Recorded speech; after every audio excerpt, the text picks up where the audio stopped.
जय हिंद दोस्तों। RP target education के यूट्यूब चैनल में आप सभी का स्वागत है।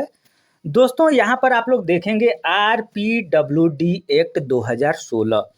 ये आरपीडब्ल्यूडी एक्ट 2016 है क्या?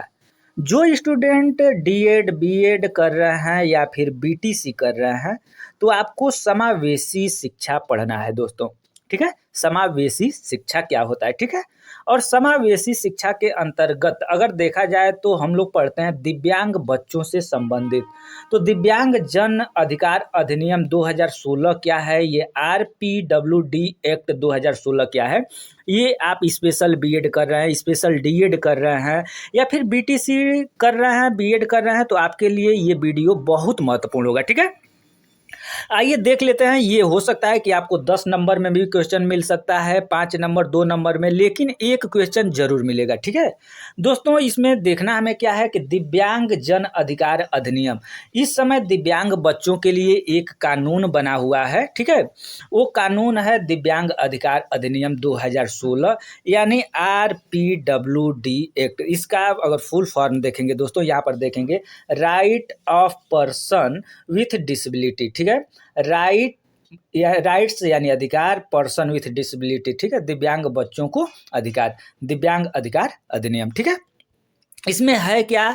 तो दोस्तों यहाँ पर देखेंगे दिव्यांग जन अधिकार अधिनियम 2016 सामाजिक न्याय और अधिकारिता मंत्रालय, ठीक है, के अंतर्गत आता है। यह दिव्यांग जन अधिकार अधिनियम 1995 का संशोधन नया रूप है। दोस्तों अगर देखा जाए तो जो ये दिव्यांग जन अधिकार अधिनियम 1995 था उसी में संशोधन किया गया था।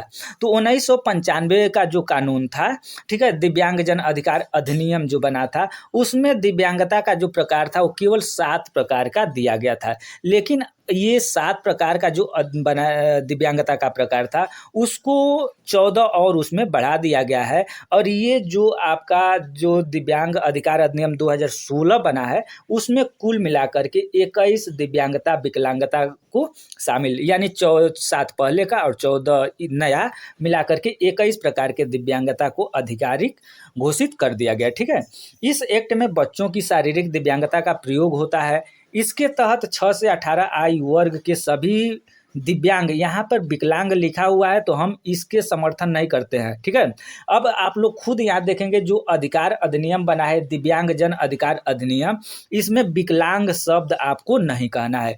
कहना क्या है? तो दिव्यांग शब्द कहना। ठीक है, ये विकलांग जो शब्द था ये जो ये 1995 में जो अधिनियम बना था उसमें से लेकर उस समय से लेकर के अब तक 2016 तक चल रहा था। लेकिन 2016 के बाद जो कानून बना है उसमें 2-3 चीज़ परिवर्तन किया गया है दोस्तों, आप लोग थोड़ा सा समझने का।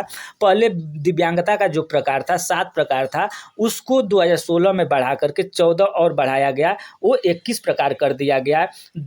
विकलांग जो शब्द था उसको हटा करके दिव्यांग जन या दिव्यांगता शब्द को दे दिया गया है।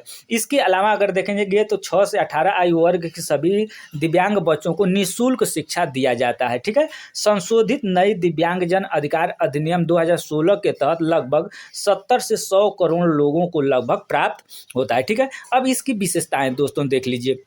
जो दिव्यांग जन अधिकार अधिनियम 2016 है इसकी कुछ विशेषता है। क्या विशेषता है? तो दिव्यांग जन अधिकार अधिनियम 2016 में कुल 21 विकलांगता दिव्यांगता को चिन्हित किया गया है, जिनका अगर देखा जाए तो जो 21 प्रकार के दिव्यांगता बने हुए हैं इन सभी का अब दिव्यांगता प्रमाण पत्र बनेगा और उनको सरकारी नौकरी में 4%। दोस्तों अगर एक और जो आपका 1995 था उसमें 3% आरक्षण दिया गया था, यानी दिव्यांग बच्चों को 3% आरक्षण दिया गया था। लेकिन जो नया कानून बना है उसमें क्या है कि 4% आपको दिव्यांग बच्चों को सरकारी नौकरी में आरक्षित किया गया है। ठीक है, लेकिन यहाँ कुछ नियम व शर्त है।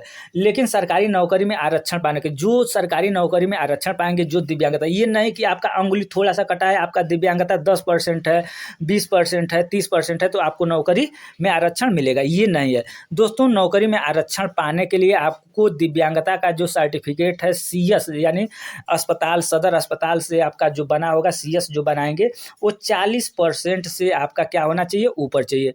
या तो आपका प्रमाण पत्र, दिव्यांगता का प्रमाण पत्र 40% हो या 40% से ऊपर होगा, तब आप दिव्यांगता पेंशन और दिव्यांगता में जो सरकारी नौकरी में आरक्षण का आप लाभ ले पाएंगे। 6 से 18 आयु वर्ग के सभी दिव्यांग बच्चों को अनिवार्य निःशुल्क शिक्षा दिए जाने का प्रावधान है। इसके अलावा दोस्तों देखेंगे तो दिव्यांग बच्चों को जो समावेशी शिक्षा लागू हुआ है, इसमें सामान्य रूप से पढ़ाने लिखाने का अधिकार है। दोस्तों ये आपके लिए बहुत महत्वपूर्ण टॉपिक था, इसको हमने देना आपको उचित समझा। इसके बाद शाम को जो बीएड सेकेंड थर्ड सेमेस्टर में है, उनको शाम को एक मॉडल पेपर के रूप में जाएगा जो समावेशी शिक्षा का होगा। ठीक है, आप उस वीडियो को देखेंगे, जरूर देखेंगे, जिससे कि समावेशी शिक्षा जो है उसमें आपको अब दूसरा कोई पेपर देखने की कोई ज़रूरत नहीं पड़ेगी। तो दोस्तों इस वीडियो को ज़्यादा से ज़्यादा शेयर करेंगे, नए होंगे तो चैनल को सब्सक्राइब करेंगे, और पुराने जो भी हमारे स्टूडेंट हैं वो एक गुरु दक्षिणा के तौर पर वीडियो को लाइक और अपने ग्रुप में शेयर जरूर करते रहेंगे। धन्यवाद।